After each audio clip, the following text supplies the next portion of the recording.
Bismillahirrahmanirrahim.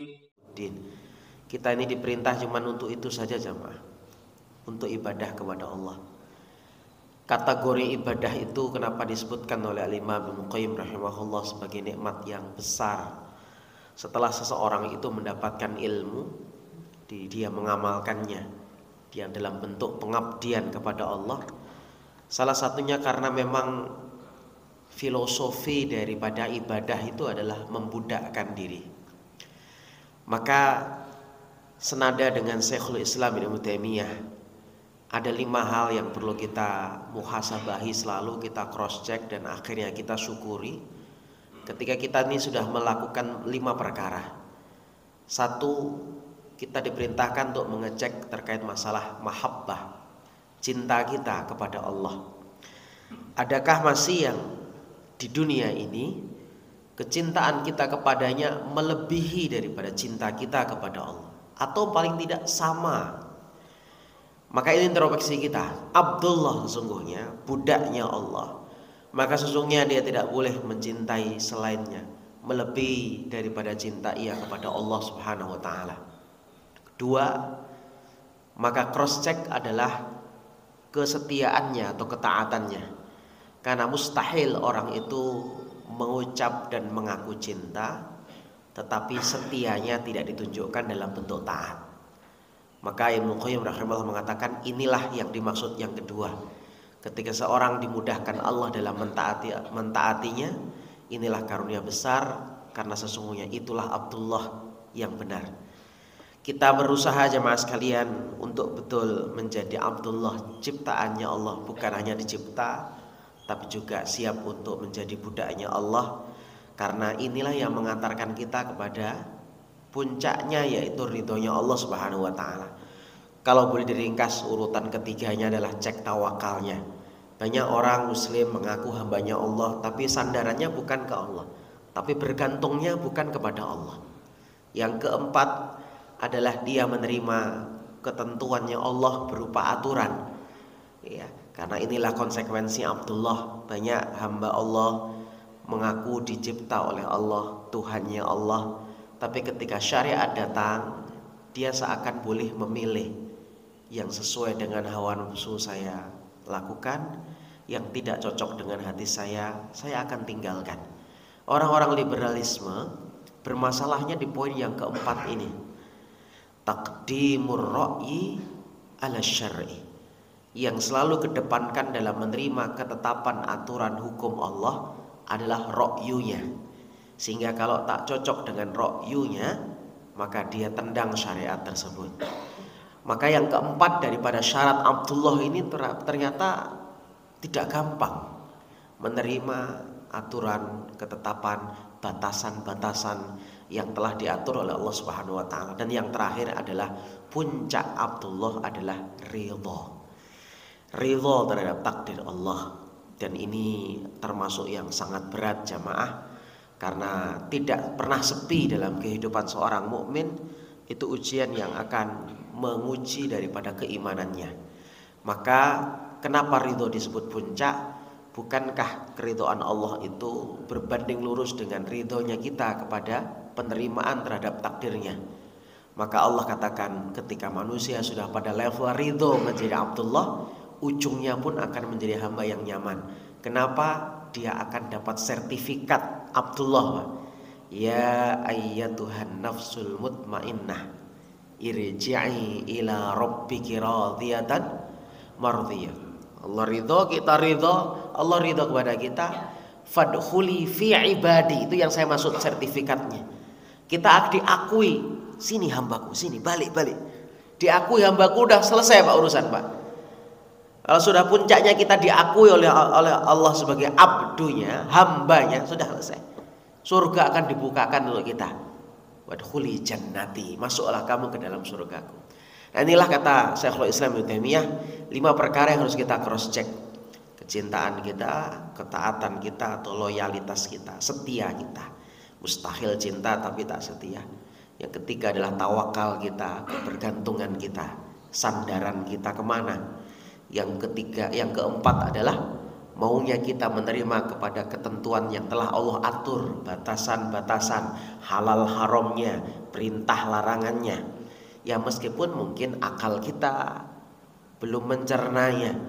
Padahal nanti akan kita jelaskan, syariat itu datang tidak hanya sekedar pokoknya kamu percaya saja. Allah katakan dalam surah Yasin ayat yang ke-17, wa ma alaina illal balaghul mubin. Balagh itu sabda diterima hati, dirasakan oleh hati. Al-mubin itu masuk ke dalam akal, diakomodir oleh akal. Jadi tidak ada ceritanya syariat itu kemudian bertentangan dengan akal. Kalau bertentangan, maka sebenarnya kita belum tahu hikmah. Kalau sudah tahu hikmah, saya meyakini hatta ilmuwan barat sekalipun, ujungnya ketika meneliti Quran berujung kepada masuk Islam, karena dia dipastikan telah mendapatkan namanya al-bayyinah. Bukan hanya clear, tapi kristal clear, saking beningnya ya, jelas sehingga asyhadu alla ilaha illallah. Ya, dulu saya pernah cerita tentang Neil Robinson, 20 tahun meneliti Quran, sampai hari ini bukunya viral, Discovering the Quran. Masih dalam versi terjemah bahasa Inggris. Di Google pun masih sudah bisa kita lihat tuh Pak, Neil Robinson. Sampai menemukan betapa keindahan Quran itu melebihi daripada keindahan syair-syair yang dikagumi, dipuja manusia hari ini. Orang dihargai karena bisa punya syair, dapat penghargaan ketika dia bisa menulis keindahan syair ya. Maka ujungnya mereka masuk Islam. Kenapa? Karena kesimpulannya bukan sekedar hati yang menerima, tapi akal pun akhirnya mengiyakan. Jamaah yang Allah muliakan, maka ini sebagai prolog kita kenapa saya mengingatkan ini atas ujian apapun hari ini. Kalau kita masih bisa dibuat taat oleh Allah, dimudahkan untuk bermajlis ilmu, bisa melangkah ke masjid, berarti ini adalah kita sedang menapaki tangga Abdullah. Itu bersyukur jemaah. Karena inilah ikhtiar kita untuk kita nanti diakui, hambaku. Ada nggak yang di akhirat kelak tidak diakui? Ya karena dia tidak melaksanakan poin-poin ini. Bahkan ditimbangnya saja ada yang tidak ditimbang. Allah jelaskan nanti di surah Al-Kahfi. Ya, ketika Allah katakan fala nuqimu lahum yaumal qiyamati wazna. Jadi ada kelak Allah tidak menegakkan timbangan padanya. Ya. Baik, kita tidak membahas tentang tafsir itu. Di pertemuan terakhir jemaah sekalian, tadabbur ayat-ayat kita, ternyata masalah tidak beriman kepada hari akhir itu menjadi salah satu pemicu orang itu lakanut. Kita kemarin menjelaskan tentang surah Al-Adiyat terakhir. Al-Adiyat salah satu surat yang cukup indah. Allah mengawalinya dengan kisah kuda. Meski maksud surat ini bukan tentang cerita kuda, karena dibuktikan kuda ini tidak selesai ceritanya, hanya sampai ayat yang kelima, fawasatna bihi jam'ah. Kuda menyerang dari tengah-tengah, menunjukkan keberanian, menunjukkan loyalitas kepada Tuhan, tak peduli resiko kematiannya. Keberaniannya ditunjukkan dengan fawasatna, menyerangnya dari wastun, tengah-tengah. Atas jam'ah, kumpulan musuh itu tidak peduli berapa banyaknya, dia pokoknya nyerangnya dari depan, menunjukkan keberanian. Apa sebab? Karena kuda pandai mengingat kebaikan tuannya. Inilah muhasabah. Ternyata ada 3 perkara yang disebutkan dalam surah Al-Adiyat penyebab manusia itu mudah lakanut. 1, mengingat kebaikan, mengingat kisah kuda. Maka sebenarnya pertama kali Allah mengingatkan kepada kita, sebab terbesar manusia mudah membangkang, nolak, tidak mau taat, protes, karena ia belum sadar akan kebaikan Allah dalam kehidupannya. Itulah kenapa surah Ar-Rahman sampai berulang 33 kali, fabi ayyi ala'i rabbikuma tukadziban, untuk selalu menggedor setiap 10 ayat, 1 ayat, 1 ayat, 1 ayat, kesadaran kita untuk kita bisa menyimpulkan betapa baiknya Allah itu kepada kita. Sampai nanti pada tangga ridho. Kenapa seorang hamba bisa tangga ridho dalam ibadah? Karena dia tahu yang mengujinya adalah sayang kepadanya. Ya, itu endingnya. Sehingga apapun dia ridho, ya nguji saya sedang sayang kepada saya. Bentuk sayangnya dengan cara seperti ini. Ya, Allah mengembalikan saya, Allah menampar saya. Karena ada beberapa orang yang dinasihatin tak terasa ketika diucap, belum terasa ketika dicubit. Barulah terasa ketika ditabok dan digampar. Lewat ujian tersebut dia akhirnya sujud, nangis. Betapa puncak kenikmatan orang itu kepada Allah adalah tetesan air matanya karena takut kepada Allah. Sehingga Allah lewat lisan Rasulnya memastikan inilah salah satu kelompok yang kelak mendapatkan naungan. Dari 7 kelompok adalah orang-orang yang menangis, meneteskan air mata karena takut kepada Allah Subhanahu wa ta'ala. Karena puncak ridho itu situ, Pak. Itulah kenikmatannya. Dan caranya seperti itu lewat mana? Diuji dulu baru dia nangis. Hati yang keras dilembutkannya lewat ujian. Sampai berujung kepada ucapan manusia, la haula wala quwata illa billah. Kalimat ini susah, Pak, kalau nggak diuji. Apalagi mohon maaf jemaah, kita terbiasa dengan gaji tetap. Tawakal kita kadang lupa, tidak kuat. Karena kita meyakini kayak manapun kondisinya gaji tetap masuk. Ini nasihat untuk saya dan kita bersama. Berbeda dengan jamaah yang kita nggak tahu hari ini berapa porsi jualannya. Kalau itu makanan, berapa lakunya. Kalau itu jualan apa, nggak tahu. Bismillahnya bisa lebih mantap. Bismillahirrahmanirrahim. Ya Allah, sertai kami ya Allah, mudahkan kami ya Bismillah. Dapatnya juga lebih mantap. Alhamdulillah.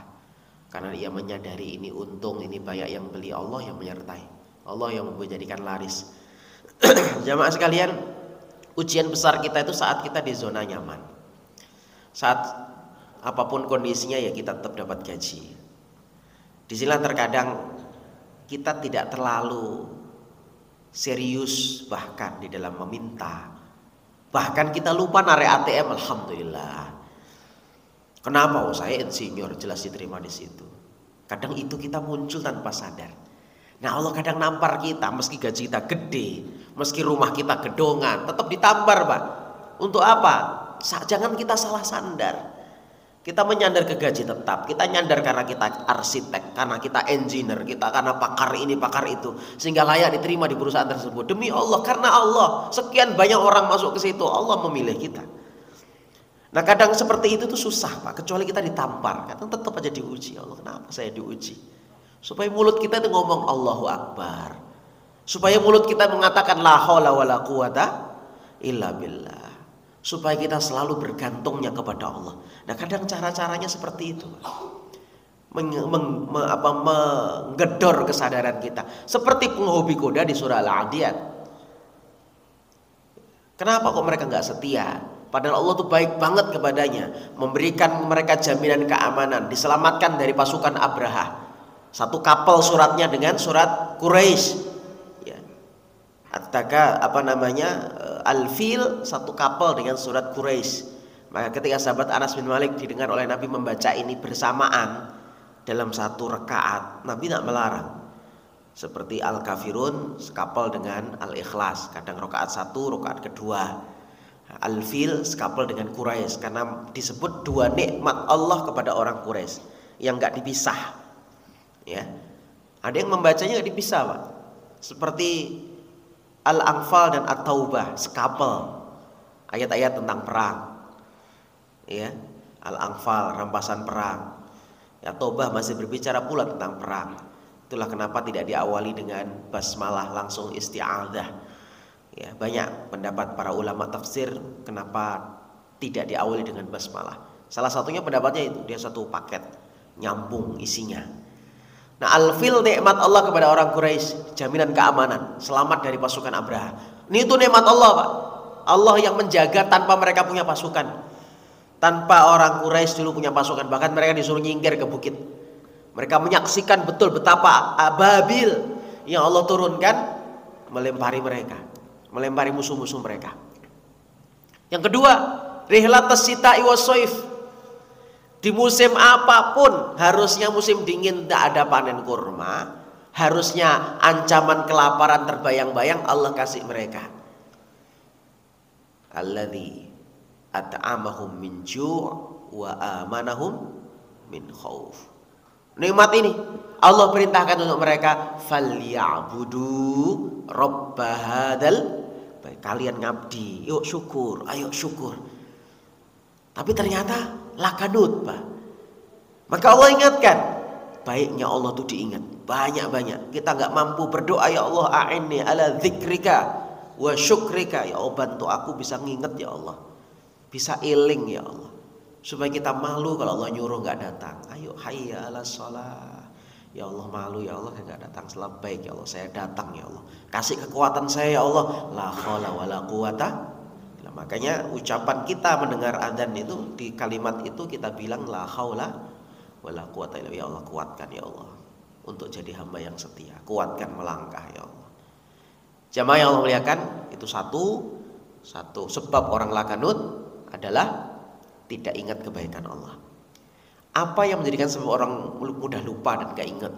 Di kalimat berikutnya disimpulkan adalah wa innahu li hubbil khairi la syadid. Ternyata cinta dunia yang melampaui batas inilah yang membuat orang itu lupa kebaikan Allah.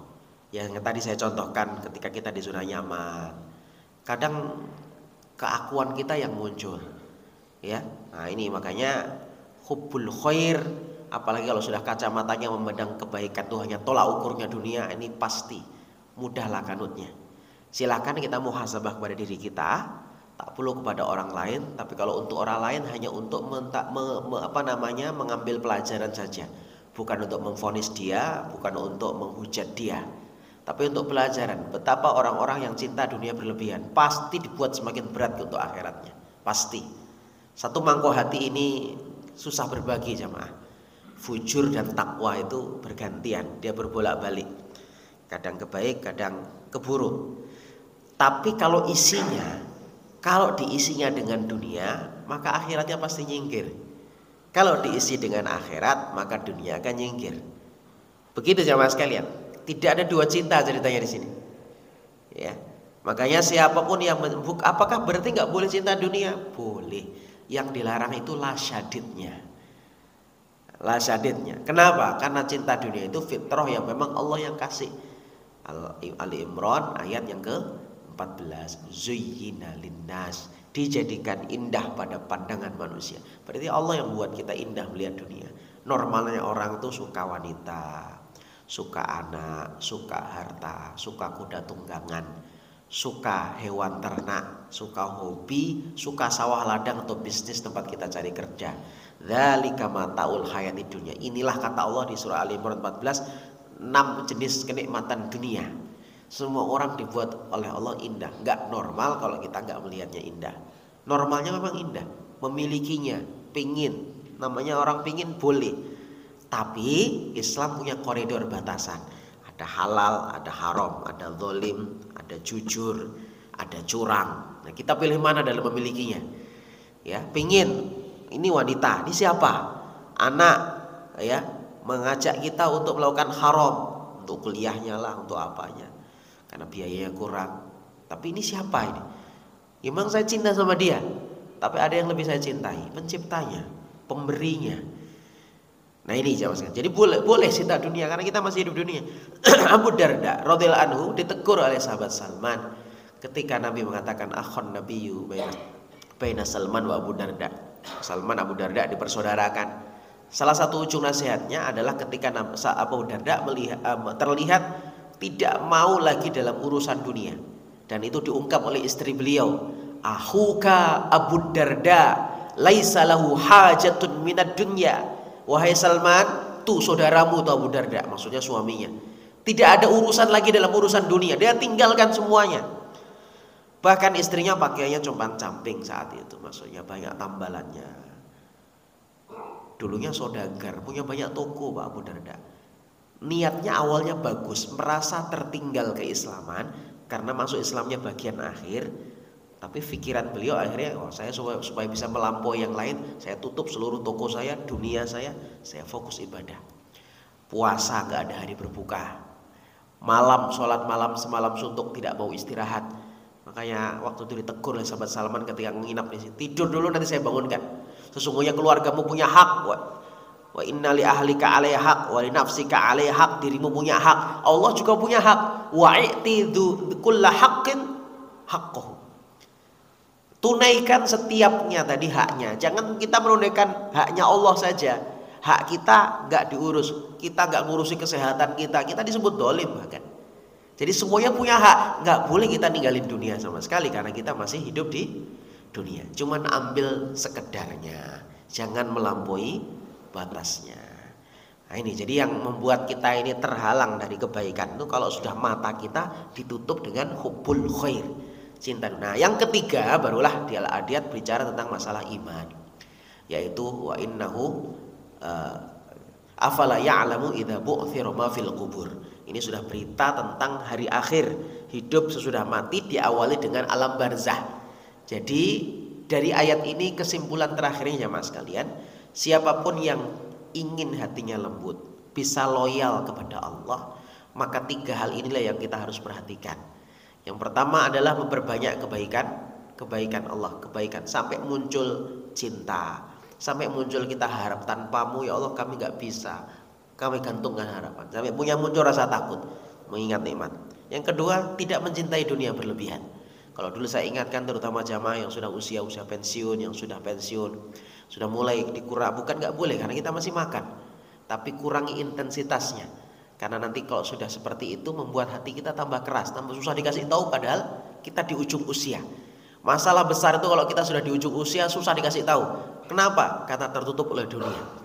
Kita masih gandrung dengan dunia di usia pensiun kita. Ya. Dan yang terakhir adalah mempertebal iman kepada kehidupan setelah kematian. Pemutus mata rantai kenikmatan yaitu kematian, kita akan mati. Ingat kuburan, ingat hisab, ingat apa. Karena ini memunculkan rasa takut. Kalau orang takut, dia akan gercep untuk taubat, gercep untuk taat. Kalau dulu saya contohkan ada orang di Jeddah eksekusi mati jam 1 siang. Entah kasus apa, dia dikasih kesempatan sholat duhur terakhir kali. Jamaah bisa bayangkan suasana sholatnya. Saya meyakini adalah sholatnya yang terbaik dalam hidupnya Pak. Jam 1 eksekusi mati. Sholatnya sudah dijaga sama Al-Gojo. Pak, sholat terakhir kalinya duhur kali ini. Nanti jam siang, jam 1 eksekusi mati. Jamaah, suasana sholat ketika hadir rasa takut itu berbeda. Habis ini mati. Gimana? Habis ini mati. Makanya inilah kenapa tips dalam surah Al-Adiyat mengingat kematian, ya. Afala ya'lamu idza bu'thira ma fil qubur wa khussila ma fis sudur. Itu merupakan salah satu tips untuk membuat kita setia kepada Allah. Siap. Belum tobat ya, astagfirullah, tobat. Kenapa? Ingat mati. Habis ini mati gimana? Habis ini mati gimana? Itulah yang juga dijelaskan Allah dalam surah Al-Baqarah ayat 45 46. Ya, wasta'inu bis-sabri was-shalah wa innaha lakabiratun illa 'alal khashiin. Kita suruh minta tolong dalam urusan apapun dengan cara sabar dan sholat. Dan Allah katakan di ujung ayat 45, khusyuk itu berat. Nah, gimana bisa khusyuk? Nah, ini kaitannya juga sama setia, Pak. Kita kalau disuruh males tuh ya, Allah kayak anak itu. Assalamualaikum. Udah sholat, sudah. Tapi kalau setia, ya beda, Pak. Kita akan bagus kualitasnya, nggak mau menghadirkan yang jelek karena kita loyal, sudah cinta. Makanya di ayat berikutnya Allah katakan alladzina yadhunnuna annahum mulaqu rabbihim. Orang-orang yang yakin nih kita akan ketemu sama Allah, insyaallah khusyuk. Ya. Surah Al-Mu'minun ayat 60 Allah juga mengatakan walladzina yu'tuna ma atau wa qulubuhum wajilatun. Orang habis berinfak kok tambah gemeter. Kenapa kok dia takut? Takut amalnya belum terima sehingga dia mau infak lagi. Banyak rasa takutnya. Ternyata punya poin positif, Pak. Kenapa? Annahum ila rabbihim rajiun. Karena dia mau rajiun sama Allah, balik sama Allah. Jadi rasa takut kita ini akan balik kepada Allah. Nanti nggak bisa balik lagi ke sini. Nah itu, Pak. Ya, tapi kalau kita mikir kita balik sementara nanti balik dunia lagi ya santai aja, nanti tenang. Di kehidupan dunia yang kedua saya akan beramal soleh gitu. Tapi masalahnya kan nggak bisa balik lagi. Baik, ini jamaah sekalian rangkuman karena cukup lama kita tidak kaji 2 minggu ya. Ya supaya poin Al-Adiyat kita bisa ambil, kita akan di sisa waktu kita akan mentadaburi ayat yang lain yang ada kaitannya juga dengan tauhid, yaitu surah Al-Bayyinah. Karena di muqaddimah tadi saya sedikit nyenggol tentang Al-Bayyinah. Jamaah, tentunya juz 30 ini kita sering sudah mendengar tafsirnya. Maka saya tidak fokus di tafsirnya, saya fokus di tadaburnya. Apa sih yang kita bisa ambil dan kita amalkan? Ya karena inilah poin yang paling penting sesungguhnya setelah kita mendapatkan ilmu tafsir. Bayyinah dalam Al-Quran banyak sekali beberapa ayat yang menggunakan serapan yang sama. Ya, contoh di Al-Baqarah ketika kita baca ayat-ayat puasa. Syahrul Ramadan alladzi unzila fihil Qur'an. Quran yang diturunkan itu kayak mana? Hudan linnas, dia petunjuk bagi manusia. Wa bayyinatin. Nah, di situ ada kalimat wa bayyinat, tapi bentuknya jamak. Quran itu adalah bayyinat. Ya, Quran itu bayyinat. Suatu yang membuat kita jelas tercerahkan. Ya, jika disebut sang pencerah itu adalah Quran. Ya. Al-Quran itu pencerah, bayyinat. Dalam ayat yang lain, contoh tadi saya mengutip surah Yasin ayat 17. Ini kisah tentang utusan Nabi Musa, ya, Nabi Isa alaihissalam. Ya, 2 orang utusan, nanti ditambah 1 lagi jadi 3 kepada satu kaum, tidak disebutkan kaumnya di mana. Ya, dan ketika mereka dituduh macam-macam, mereka hanya mengatakan wa ma alaina illal balaghul mubin. Tidaklah kami ini punya tugas ke sini itu untuk menyampaikan kebenaran, satu al-balagh, sampai ke dalam hati kalian. Kemudian al-mubin, akal kalian tuh nerima. Jadi 2, Pak. Balagh, al-guna. Mubin itu porsinya akal. Nah, al-bayyinah dimuqaddai ayat pertama dengan kalimat itu. Lam yakunil ladzina kafaru min ahlil kitabi wal musyrikina munfakkina hatta ta'tiyahumul bayyinah. Ini menarik kalimatnya jemaah. Allah mengawali ayat ini tapi dengan kalimat penutup, menunjukkan tidak bakalan terbuka ini. Lam yakun, tidak bakal. Bahkan penutupannya dengan 2 model. Lam itu tidak untuk sesuatu yang masa lalu, berarti sejak dulu. Yakun itu fi'il mudhari', kata kerja bentuk akan terjadi, sedang dan akan. Berarti Allah mengatakan tidak bakalan dulu ataupun nanti, baik itu orang kafir, ahlu kitab atau orang musyrik. Lam yakunil ladzina kafaru min ahli kitab wal musyrikin. Mereka nggak mungkin beriman, susah. Tapi ada satu momen, kata Allah, mereka akan mengalami fase infikak, munfakin. Fase infikak itu supaya mudah kita paham. Syekh Mutawalli Sya'rawi, seorang pakar tafsir di Mesir, itu menggambarkan seperti ular yang ngelungsungi kulitnya. Ngelungsungi, Pak, bahasa Indonesianya apa ngelungsungi? Ngelupas. Pokoknya dia otomatis tanpa dipaksa. Kulitnya itu ganti kulit, Pak. Ular itu ada fase namanya ganti kulit. Itu sama dengan namanya fase infika. Suatu keyakinan yang sudah kita ikat kuat, turun temurun dari nenek moyang, itu juga termasuk perkara yang paling berat untuk kita lepas. Kapan kita melepas? Bahkan sukarela, Pak. Infikaknya itu sukarela, seperti kulit ular ganti tadi, sukarela. Ketika datang al-bayyinah kepada kita.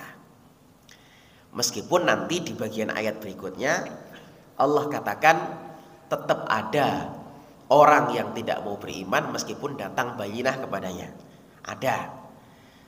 Saya gambarkan dalam kehidupan keharian dulu. Namanya tadabbur, itu harus masuknya ke sana, karena bukan hanya pokoknya percaya aja, tapi harus akal kita nerima.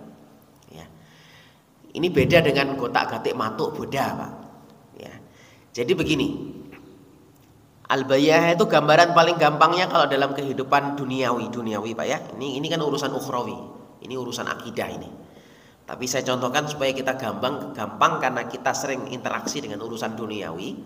Saya contohkan sesuatu yang paling berat untuk masyarakat Indonesia dari sisi makanan adalah meninggalkan nasi.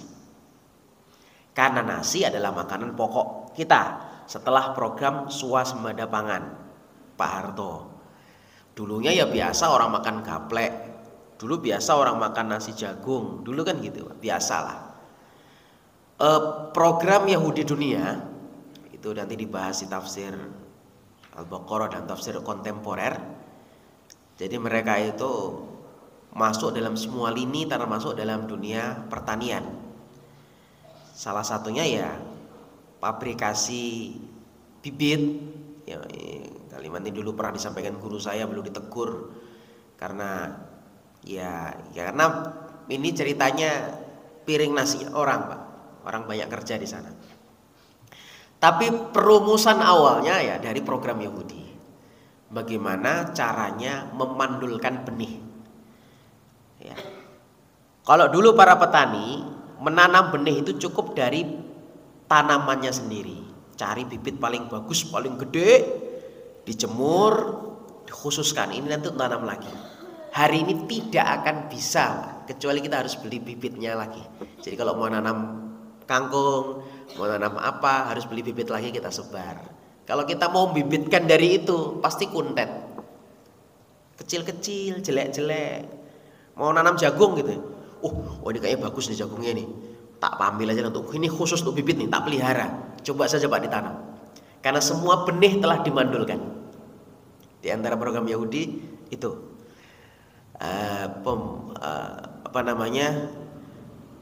alhamdulillah ini saya 4 bulan terakhir ini Pak, karena ada audiens saya di TikTok. Saya punya TikTok khusus untuk itu dan rata-rata minimal 100 lah orang yang menyimak dan saya tidak tinggalkan karena di sana banyak kebatilan yang kobil tuh orang nyebar sesukanya dan kasihan. Maka saya kemarin dianjurkan anak-anak untuk punya. Tapi saya ini tidak bisa live sampai tanggal 10 Agustus Pak. Dituduh mengucapkan ujaran kebencian oleh TikTok ya. Jadi di banned akun saya nggak bisa live sampai 10 Agustus nanti. Nah itu gara-gara saya ngomong Yahudi Nasrani kayak gini nih. Kayak gini nih kalau live TikTok langsung di-cut. Nah kemarin saya menerangkan itu. Ya langsung dibatasi live-nya, tidak boleh live. Nah, tapi ini harus saya sampaikan karena memang nyata Pak.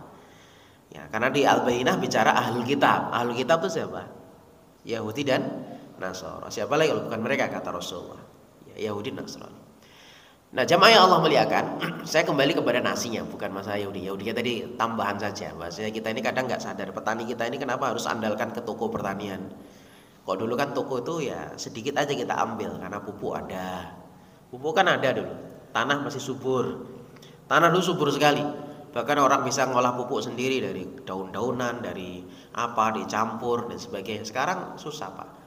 Kalau sudah tanpa kimia itu susah. Sehingga sekarang pasti ngandalkan kimia.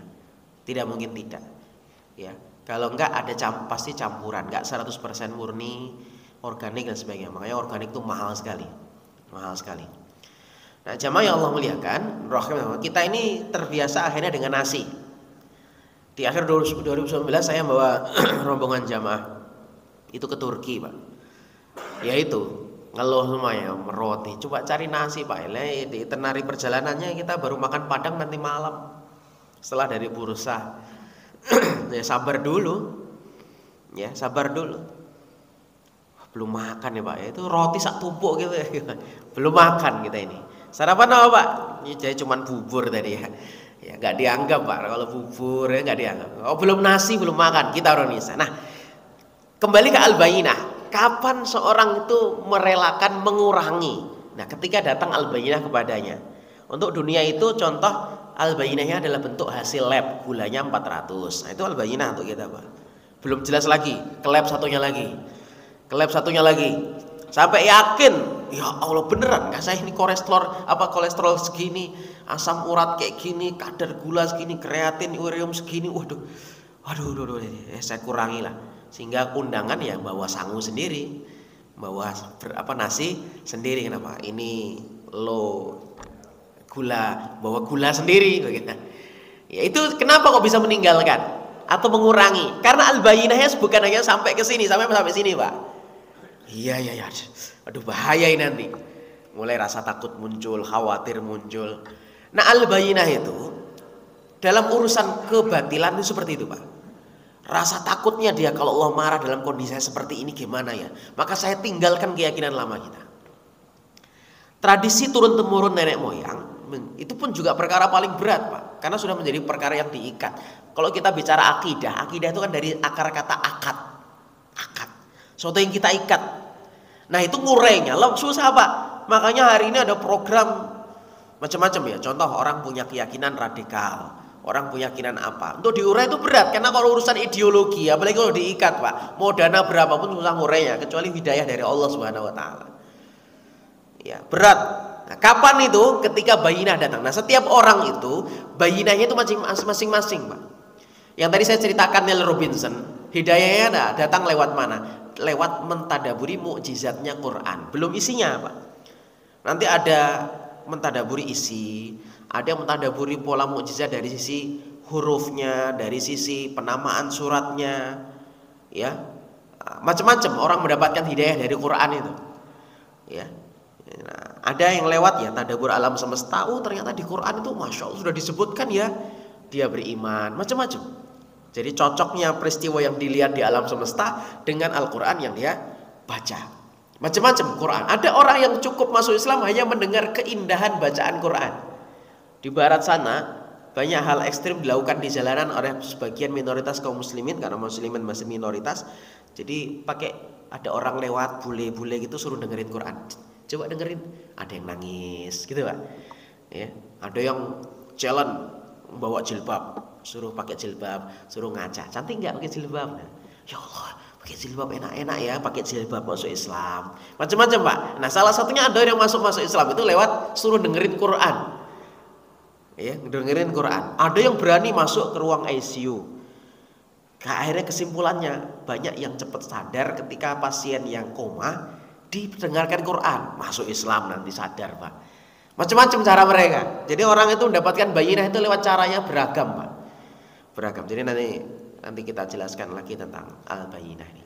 Kalau dalam surah al-bayinah ini ada dua bayinah yang besar. Satu, rasulun minallah. Rasul itu bayinah pertama.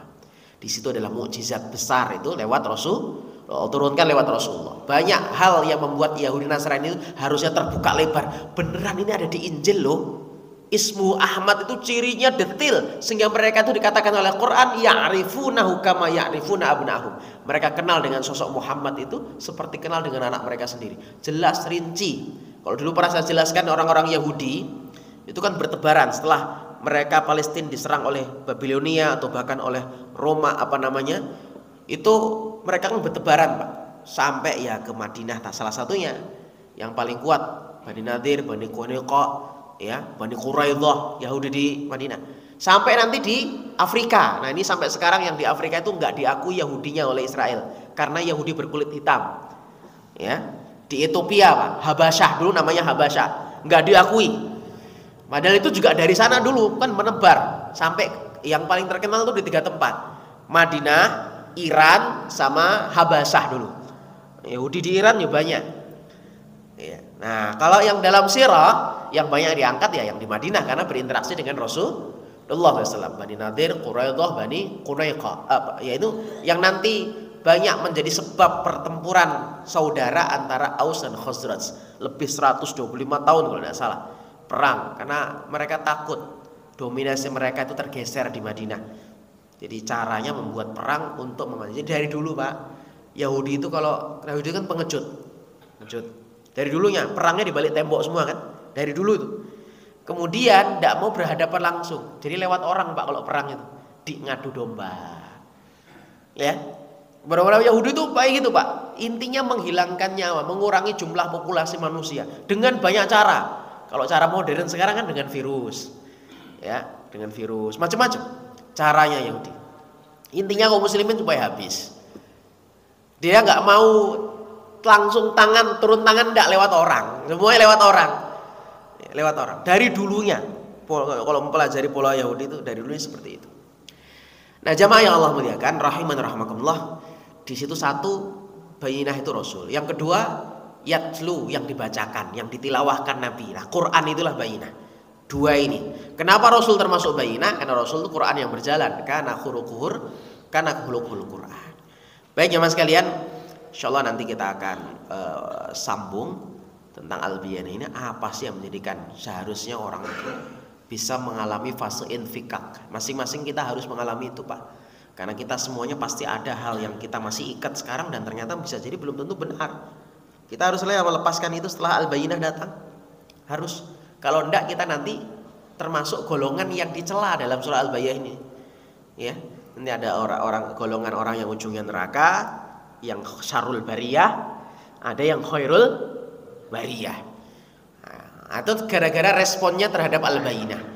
Kalau kita kekeh gandolis pokoknya sampai mati saya pegangan ini, Pak. Ya tadi seperti Abu Thalib.